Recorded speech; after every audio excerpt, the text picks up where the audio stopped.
Kokomi! Literally nobody will shut up about her. She's all that you're hearing about from your friends, your family, your dog, your favorite content creator. She's finally here and you have a chance to get her. And if you just got her and want to learn the best way to build her, you are in the right place. Because I have spent the past few days on the Genshin Impact media server testing and researching Kokomi so I can bring you guys the best information on her builds and kit so you can learn how to play her. So if you want to have big heals and big damage, make sure to watch until the end of the video. In this guide, we're going to be talking about Kokomi's kit, best artifacts, best weapons, best teams, and constellations, and I'm not going to sugarcoat any of it. I'm going to be brutally honest. Before we get started though, if you like my content, I'd appreciate it if you like the video and sub to the channel, and I also go live on Twitch a few days a week at twitch.tv/Braxophone, where we test things, but mostly just goof off. Anyways, now that the logistics are done, let's talk about Kokomi's kit. So her kit is actually really simple. Her autos are a 3-hit combo that can hit multiple targets, but they have to be super close together if you're going to hit multiple targets, otherwise it's just single target. And her charged attack is a small area of effect hit for bigger damage. Her elemental skill though is a jellyfish summon that lasts about 12 seconds and ticks heals and damage every 2 seconds. The important thing to know about this ability is that its internal cooldown is either 2 seconds or non-existent, so you can actually react every single tick of her jellyfish AoE, so it can be pretty strong with Vaporize. You can Vaporize every single hit. As for her elemental burst, it's what a lot of people are really excited about. It increases all of her damage based on her max HP and also allows for healing every single hit of her auto attacks, and that healing is going to apply to your whole team. It lasts for 10 seconds, costs 70 energy, which is in line with Xiao's, and has an 18-second cooldown. Her burst basically activates her DPS window so she can dish out some damage before returning to your regular rotation, and I'm not going to sugarcoat it. Her DPS window potential is lower than a lot of powerful carries right now.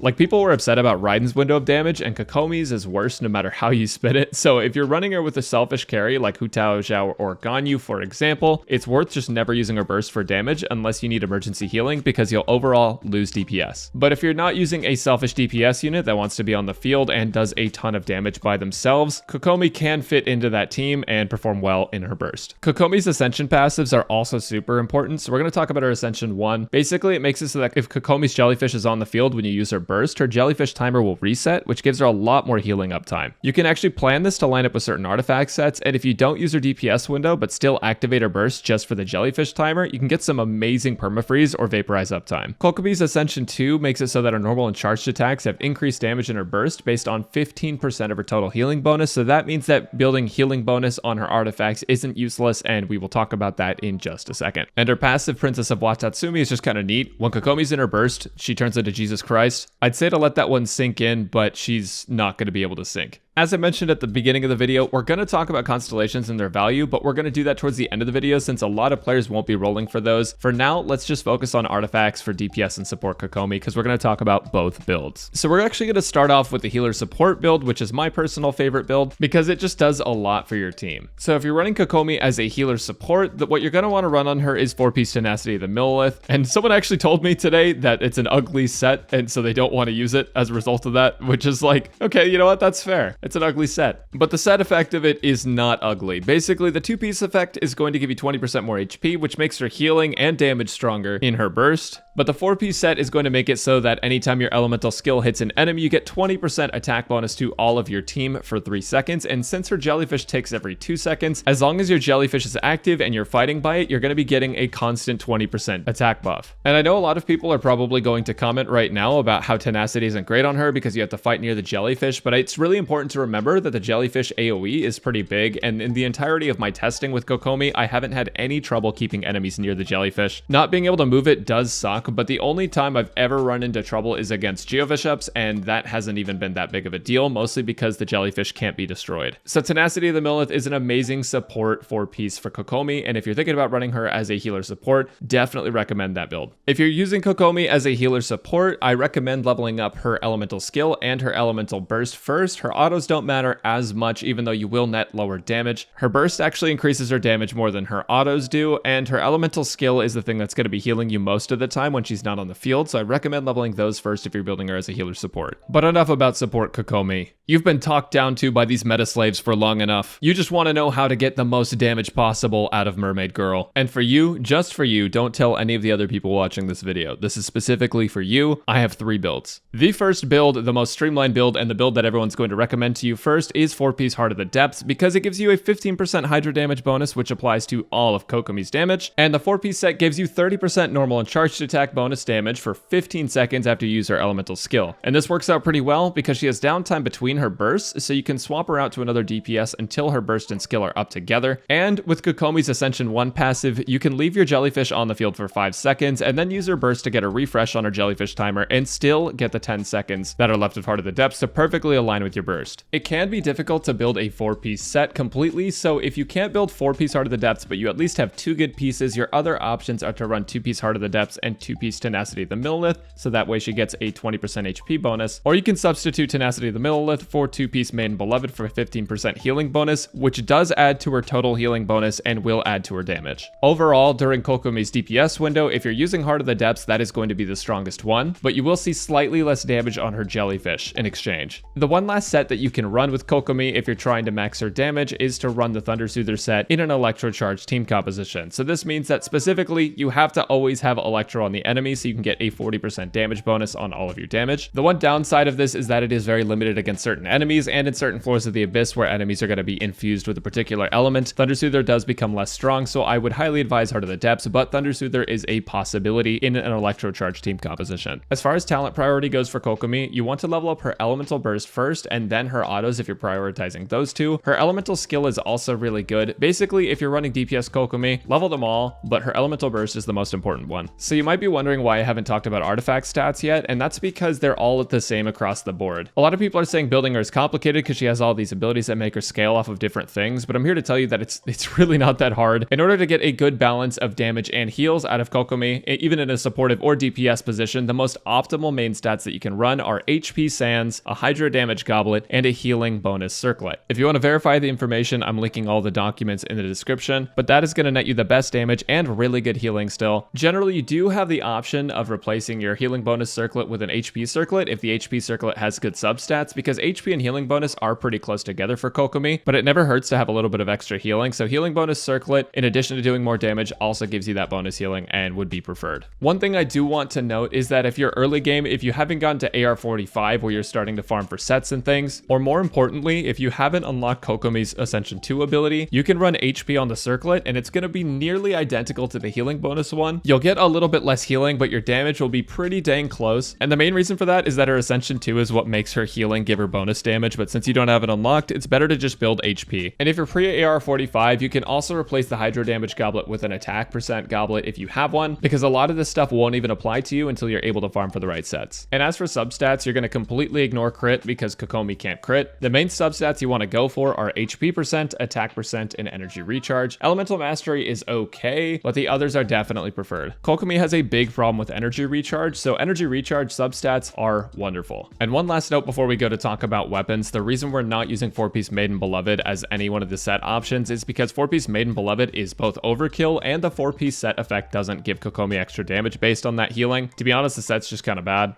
so we don't use it. But now that we've gone through all of the sets that you can use, we can finally move on to weapons, which is probably the easiest part about building Kokomi. If you look at the Jade Cutter banner, there's another weapon on it called Everlasting Moonglow, and that's Kokomi's signature weapon. Now, honestly, I would say the weapon isn't worth rolling for at all, but it does have Jade Cutter on the banner, so in the worst case scenario, where if you don't get it, but you do still get an on-banner weapon, you're at least getting the best sword in the game. But the reason I mentioned that I wouldn't recommend rolling on it if it didn't have Jade Cutter is because Prototype Amber, the free-to-play craftable weapon, performs almost as well as Kokomi's signature weapon when you're using Prototype Amber at R5. It's something to consider if you're really low on primos and you need to save for the next limited character. Overall, I would just recommend Prototype Amber if you wanted to do decent damage but don't have the extra primos. The next weapon I'm going to recommend may actually shock you because it's the Hakushin Ring and it should only be run in Electrocharge comps on Kokomi because overall it's a very good support weapon. It's going to buff your team's Electro damage and Hydro damage when you're reacting with her constantly. So specifically Basically, if you're running an electrocharged comp, you can use Hakushin Ring on her and it's fine. If you're running Kokomi as a support, I'm going to recommend Thrilling Tales of Dragon Slayers over any other weapon though. The thing is that Thrilling Tales isn't as strong as the other weapon options, but it doesn't fall very far behind, and the attack buff you get from it is absolutely ridiculous. People run Catalyst less than other weapon types, so any character that can use Thrilling Tales is already really good, and since Kokomi's kit scales off of HP, that makes her a perfect match for the weapon. I personally, on my alt account, will be using Thrilling Tales, for example, over Prototype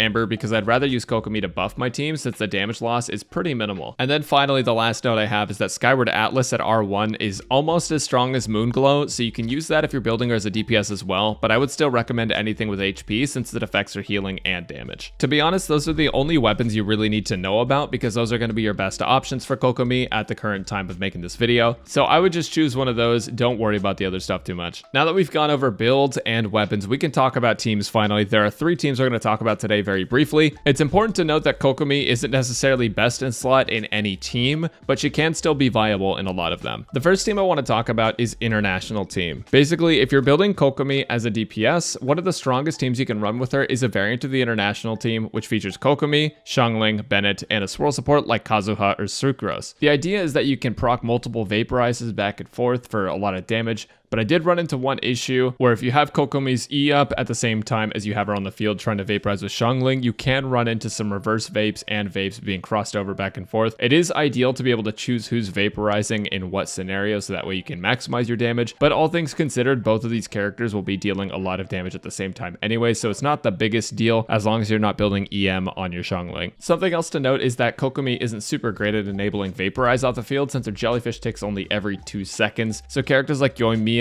Hu Tao, and Diluc aren't super optimal with her in cases where you're trying to replace someone like Xingqiu. In that way, she's not a clean-cut Xingqiu replacement. The second team I want to talk about with you guys is the Electrocharge team. So regardless of whether you're running her as a support or a DPS, one of Kokomi's best teams is an Electrocharge team featuring Kokomi, Fischl or Raiden, Beidou, and a swirl support. And in this team, Beidou is going to be your main DPS with Kokomi coming in to use her burst on cooldown, which will help fill for downtime in other bursts. You're going to have a ton of damage going out when you use Beidou's burst at the same time as Kokomi's burst. Sara's also an option to snapshot her attack buff with Beidou's burst and help buff her by a lot, and also help Kokomi generate a bit of energy. So for Electrocharge teams, that's what I recommend. There's also one more team I want to talk about, which is the Permafreeze team. Permafreeze is great for controlling groups of enemies and preventing them from hitting you in the first place, so shields and heals aren't super necessary, but you usually run them anyways in the form of Diona. So this team is going to run Ayaka or Ganyu, Kokomi, Diona, and a swirl support. Kokomi is great in a supportive position here. You're going to have 2 healers, but the main benefit of Kokomi is her off-field hydro application. It's really close to Morgana, though if I'm being honest, regular Morgana is a little bit stronger because Mona's better for the job with her burst buff, Noblesse use, and Thrilling Tales. So if you're gonna run straight up Morgana, you can use Kokomi instead, but Mona will still get you better damage. So in my early access days playing Kokomi, those are some of the teams that I tested and I thought did the best. And now I want to talk about her constellations before we go on to our closing thoughts. Kokomi's Constellation 1 makes it so that when she finishes an auto attack combo in her burst, there's an extra hit that deals a bunch of damage based on Kokomi's max HP. It's about 30% of her max HP, which at high investment comes out between 9 and 14k damage depending on how lucky you are with artifacts, and overall it's a really significant damage jump. It also makes using charged attacks in her burst basically not worth at all. Constellation 2 makes it so that Kokomi gets a healing bonus for characters less than 50% HP, and in my opinion this constellation is kind of useless since her healing's already insanely good, but I'm sure it would help with a character like Zhongli. Constellation 3 is actually pretty good because it levels her burst by 3, and Constellation 4 is pretty okay. The numbers on it just aren't super great. You're going to get 10% normal attack speed buff in her burst and some extra energy to go with it. Constellation 5 levels your elemental skill by 3, which isn't as good as C3, but it's still a decent damage increase on her elemental skill. And Constellation 6 reads a little bit weird, but it's not too complicated. Basically, once you heal a character that has more than 80%